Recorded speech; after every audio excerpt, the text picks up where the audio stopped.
देखिए फ्रेंड, इस वीडियो में हम क्लास 12 के गतिमान आवेश और चुंबकत्व चैप्टर से एक प्रश्न को उठाए हैं। देखिए क्या है, साइक्लोट्रॉन किसे कहते हैं, इसकी कार्यविधि, सिद्धांत, आवर्तकाल तथा ऊर्जा तथा सीमाएं ज्ञात कीजिए।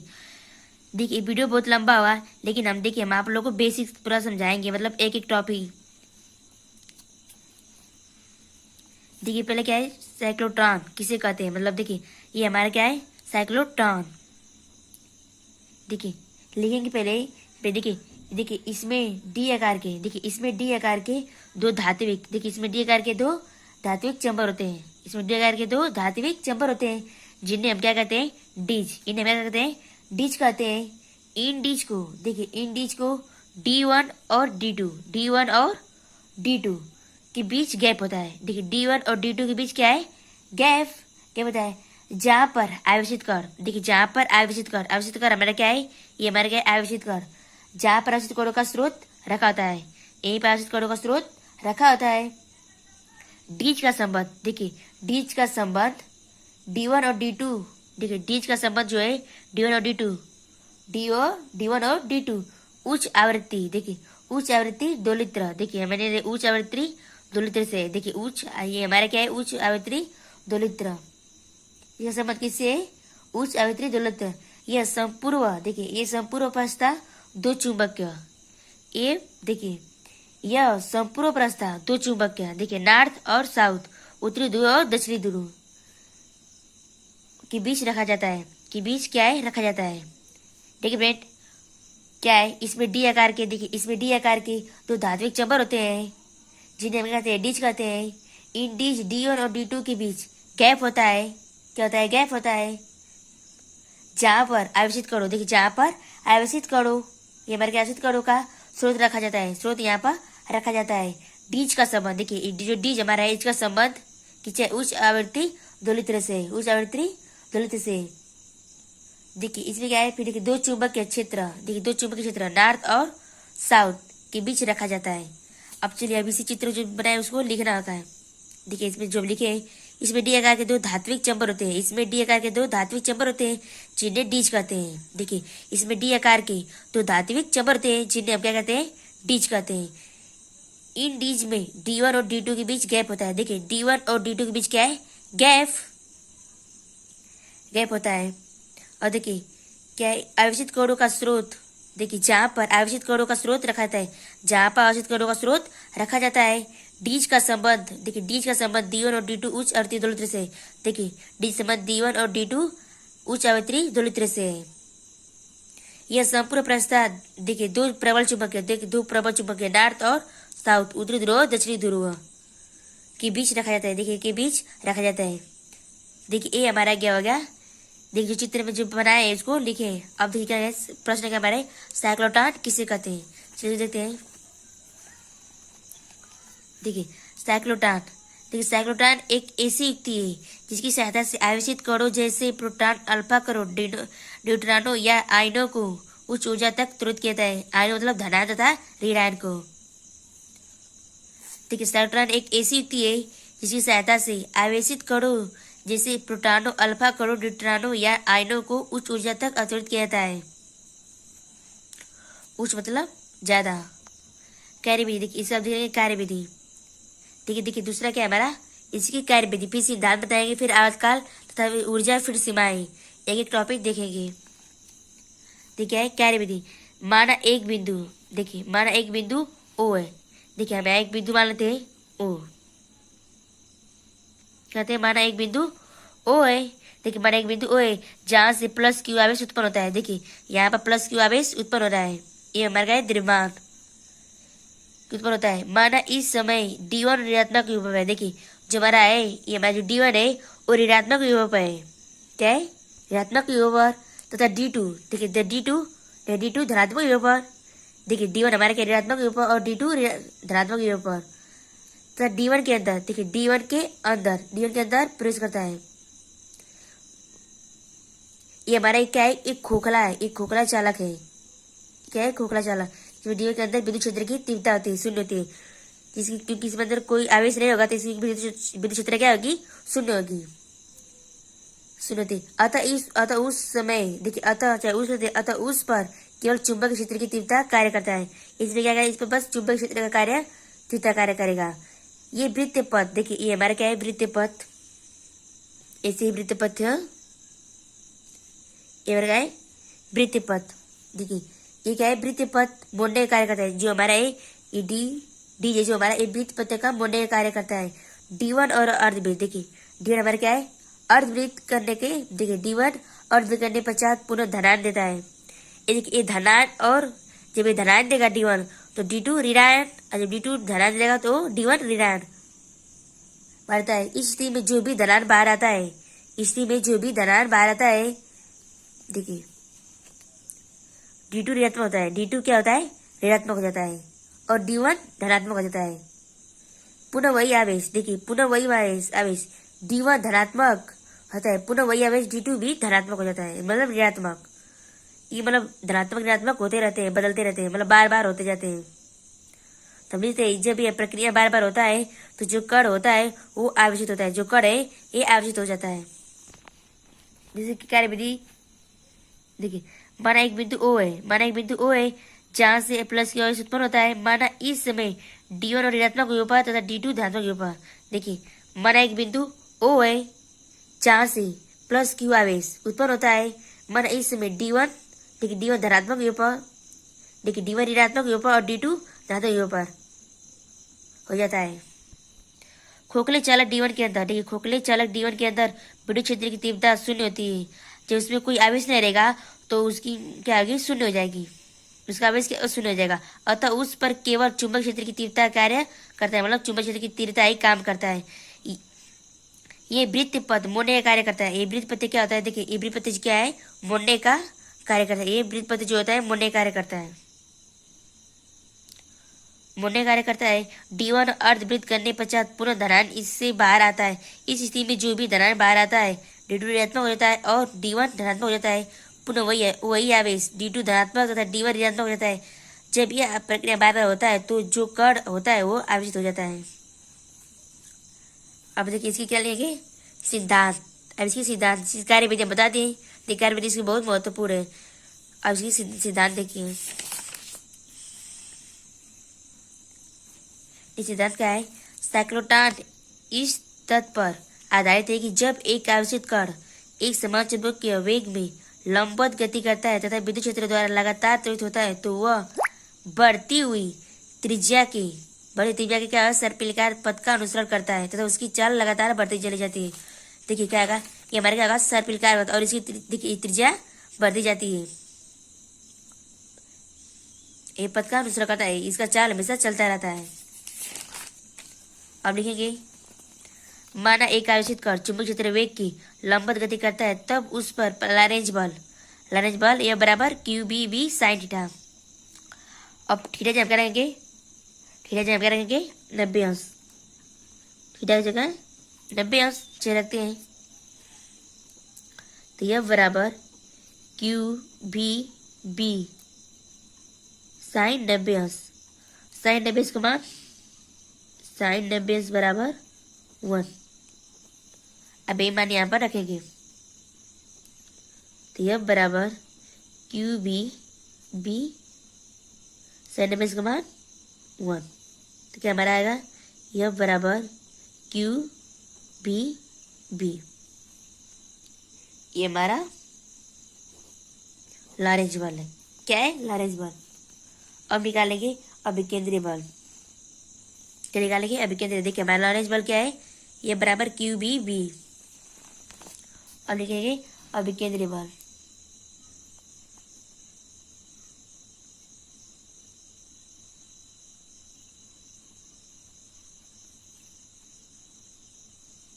देखिए अभिकेंद्रीय बल जो होता है वो लॉरेंज बल के बराबर होता है। अभिकेंद्रीय बल जो होता है लॉरेंज बल के बराबर होता है। देखिए अभिकेंद्रीय बल का फॉर्मूला होता है mb² अपान r।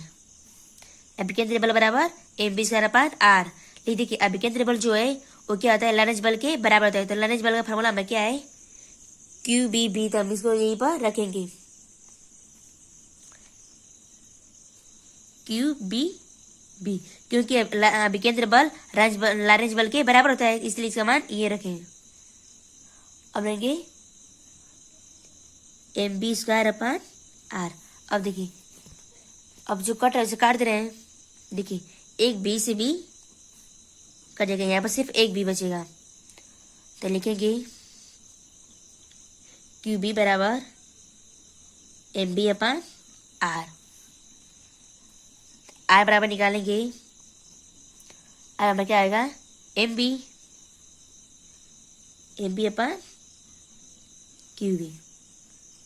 ये हमारा अभी केंद्रीय बल है। देखिए ये डीज की त्रिज्या की देखिए डीज की कितनी त्रिज्या निकालनी होती है, इससे मस्त इसे निकालते हैं, मतलब डीज की त्रिज्या निकालने के लिए ये फॉर्मूला लगाते हैं। देखते हैं और द्विध्रुव पर कितना समय लगेगा बल पर। देखिए अब निकालेंगे और द्विध्रुव पर कितना समय लगेगा बल पर, ठीक है इसको निकालेंगे। तो देखिए और द्विध्रुव निकालेंगे, और द्विध्रुव पर कितने समय लगेगा बल पर, तो निकालेंगे समय निकालना है, समय बराबर हमें पता है, समय बराबर क्या होता है, दूरी बटा के 4। समय बराबर क्या होता है, दूरी बटा के 4। समय हमारा क्या है, टी। दूरी है देखिए, देखिए देखिए डी क्या है, एक परिधि के आकार के है। देखिए डी हमारे क्या है, देखिए डी हमारे क्या है, एक परिधि के आकार के, मतलब तो परिधि का फॉर्मूला क्या होता है 2πr। क्या होता है 2πr। ठीक है, हमें इतना निकालना है, इसकी परिधि पे क्या होगी पाई आर, मतलब अर्धवृत्त। अर्धवृत्त मतलब आधी, तो मतलब क्या होगी पाई आर। तो क्या रखेंगे पाई आर। जो हमारी डीज है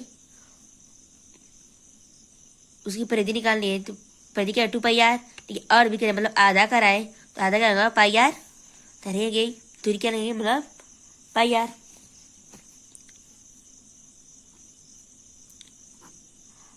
और चाल हमेशा भी, देखिए चाल को हम देखिए भी को, देखिए भी का मान यहाँ सब निकाल रहे हैं, तो भी का मान निकालेंगे यदि ये निकाल रहे टी बराबर पाई बी गुणे mb अपान QB। तो निकालेंगे हमारा क्या होगा टी बराबर, देखिए बी से बी कैंसिल, बी से बी कैंसिल, तो क्या बचेगा पाई एम, और नीचे क्या बचेगा QB। तब यहीं पर रखेंगे, तो मजा आएगा। देखिए है भी है हमारा, तो लिखेंगे टी बराबर क्या हमारा निकल गया है, टी बराबर 5m/QB। यहाँ पर लिख रहे हैं टी बराबर 5m/QB। ये मंगी निकल गया है इतना मान। इतनी निकालेंगे जब अर्धवृत्त पर त्रिज्या कितना समय लगेगा, और निकाले तो अर्धवृत्त निकालेंगे मतलब अर्धवृत्त मतलब पाई आर, क्योंकि पूरी परिधि का 2πr रहती है, तो अर्ध निकालते आधा निकालते पाई आर। अब कितना समय लगता है यही इनका सिद्धांत है, कितना समय लगता है यही इनका सिद्धांत है। अब जो निकालेंगे देखिए सिद्धांत हो गया, अब क्या निकालना हमें आवर्तकाल। अब चलते हैं इसका आवर्तकाल। तो देखिए आवर्तकाल देखिए क्या होता है, जैसे आपने एक डीज लिया है D1 और D2, जब इस पर एक कण आवेश गति करेगा एक बार जो घूमने में समय लगता है उसे आवर्तकाल कहते हैं। देखिए आगे कैसे हैं, जैसे आपने एक डीज लिया है, जैसे हमने एक डीज लिया है D1 और D2, जब इस पर एक कण आवेश गति करेगा एक बार जो घूमने में समय लगता है उसे आवर्तकाल कहते हैं। अब चलिए इसकी हिस्ट्री करते हैं।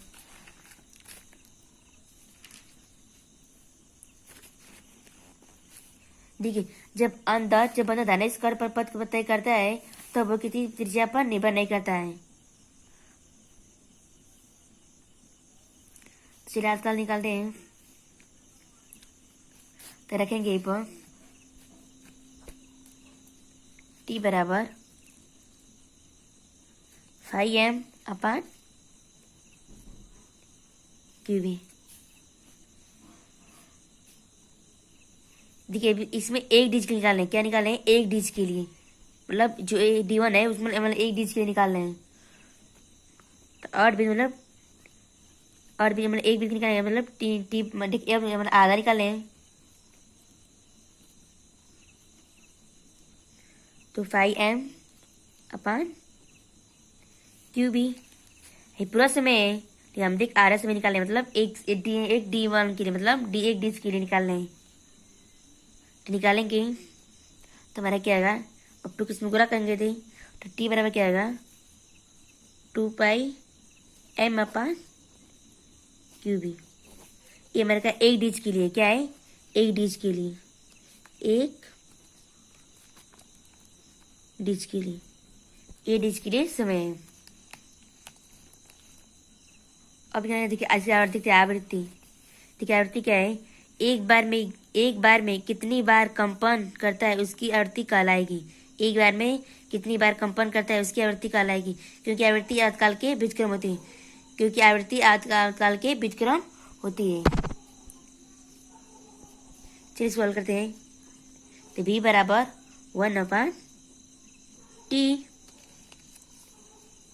देखेंगे v बराबर 1/t की वैल्यू रखेंगे। टी का जो टी का मान निकालने हैं वहीं पे रखेंगे,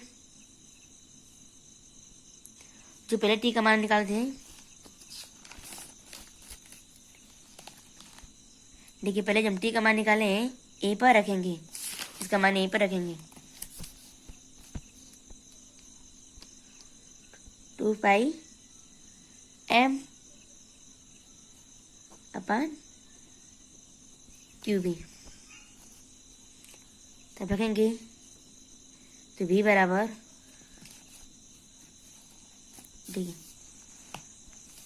देखिए हम टी की वैल्यू रख दें 2πm अपन क्यूबी, वो भी मान सकते हैं, ए बी रख सकते हैं। तो हम लगा रहे हैं 2π इसको हल करेंगे तो हमारा क्यूबी क्या जाएगा? ऊपर। क्यूबी क्या हो जाएगा? हमारा ऊपर चला जाएगा और नीचे जाएगा 2πm। तो क्यूबी अपन 2πm।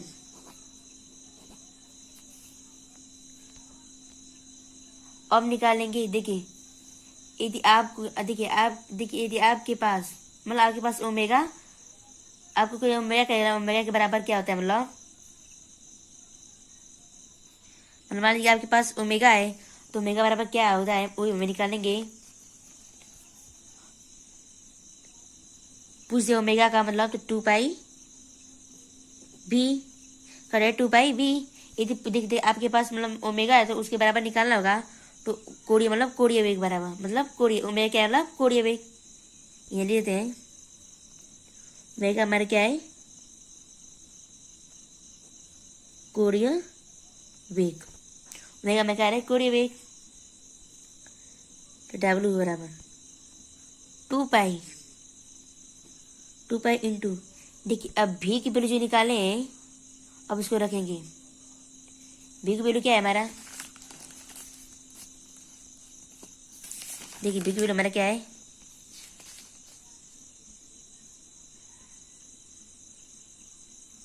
यहीं पर रखेंगे। देखिए भी की वैल्यू हमारा क्या है? इसको रखेंगे।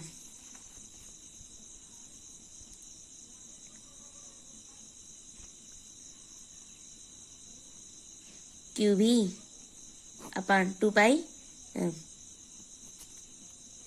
अब जो कट है उसे काट दे रहे हैं। देखिए 2π से 2π कैंसिल, क्या हो जाए हमारा? ओमेगा बराबर क्यूबी अपन m। देखिए 2π, देखिए 2π इस तरह रहेंगे और देखिए भी का मान क्या है? क्यूबी अपन 2πm। तो क्यूबी अपन 2πm इसको रखें। अब 2π से 2π कैंसिल, क्या बचा हमारा? कोणीय वेग बराबर क्यूबी अपन m। तो ये पे रखेंगे ओमेगा बराबर क्यूबी अपन m। ये हमारा क्या है? कोणीय वेग का। यदि कोणीय वेग पूछेगा तो हम निकालेंगे गतिज ऊर्जा मतलब प्राप्त ऊर्जा।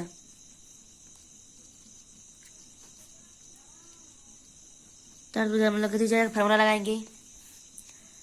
प्राप्त ऊर्जा निकालेंगे, गतिज ऊर्जा का फॉर्मूला लगाएंगे।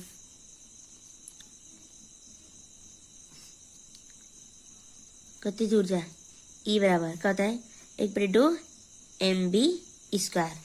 एक आधा गतिज ऊर्जा का फार्मूला होता है ई बराबर 1/2 mv²। अब जो रखते हैं ई बराबर 1/2 गुणे, अब भी का मान रखेंगे तो भी का मान क्या है, Q/V/R/m का पूरा का होल वर्ग। ठीक है, बी की वैल्यू कहाँ से, देखिए यहाँ से निकाल लें। देखिए हमारी जो त्रिज्या थी MV/QV जो था, अब इसमें हम क्या निकालेंगे, देखिए बी की वैल्यू निकालेंगे तो हमारा क्या आएगा, बी बराबर क्या आएगा हमारा, Q/V/R/m। देखिए यहाँ से हम बी की वैल्यू निकाल लें, आर को गुणा कर देंगे और हमें क्या आएगा, बी का मान आ जाएगा। तो ये मान हम रखे हैं, रखेंगे ई बराबर 1/2 m और पूरा क्या करेंगे, होल करेंगे। ठीक है, यहाँ पर भी m रहेगा।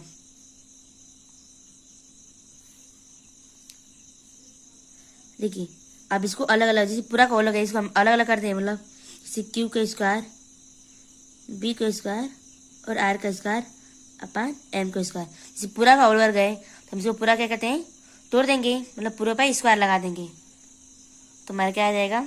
देखिए एक m में एक m से एक m कट जाए, सिर्फ क्या बचेगा, सिर्फ एक m। t बराबर Q भी, देखिए Q square B square R square upon क्या आ जाएगा, 2m में गुणा जाएगा, 2m। ये हमारा गया ऊर्जा त्रिज्या के समानुपात होता है। क्या होता है, ऊर्जा त्रिज्या के समानुपात होता है। चलिए दें, ऊर्जा जो होता है त्रिज्या के समानुपाती होता है, ऊर्जा का त्रिज्या के समानुपाती होता है।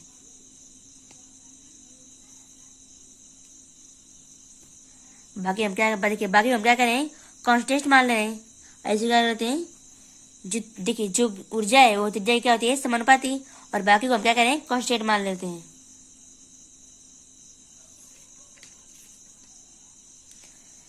देखिए ए हमें सिद्ध करना था। डिपेंड सर्कोटान किसे कहते हैं, इसकी कार्य विधि हम बताएं, विधि, सिद्धांत, आठकाल, ऊर्जा तथा सीमाएं। अब देखिए हम सीमाएं इसके बता दे रहे हैं। क्या करना है, सीमाएं, क्या पॉइंट रहेगा, सीमाएं। सीमाएं हम बोल देंगे, चलिए हम लिख दे रहे हैं।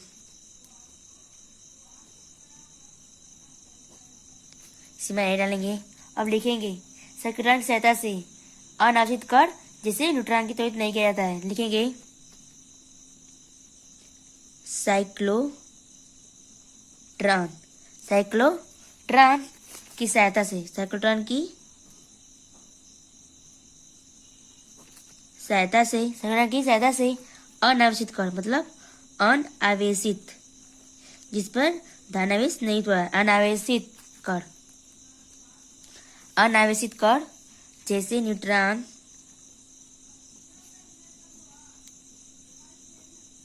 न्यूट्रॉन को त्वरित नहीं किया जाता, त्वरित नहीं किया जाता,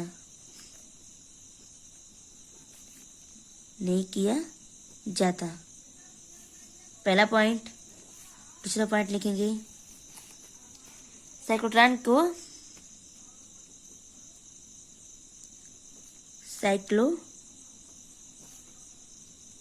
साइक्लोट्रॉन को धनायन की निजी सीमा पर, साइक्लोट्रॉन को धनायन की निश्चित सीमा पर, धनायन की निजी सीमा पर, निजी सीमा की चाल से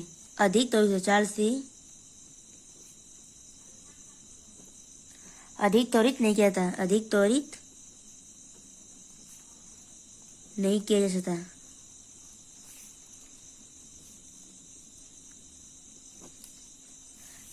डिपेंडेंसी सीमाएं क्या है? पहला, साइक्लोट्रॉन की सहायता से अनावश्यक कट मतलब अनावश्यक मतलब जिसपे धनांश नहीं है, न्यूट्रॉन को त्वरित नहीं किया जा सकता। दूसरा, साइक्लोट्रॉन को धनायन की निचली सीमा की चाल से अधिक त्वरित नहीं किया जा सकता।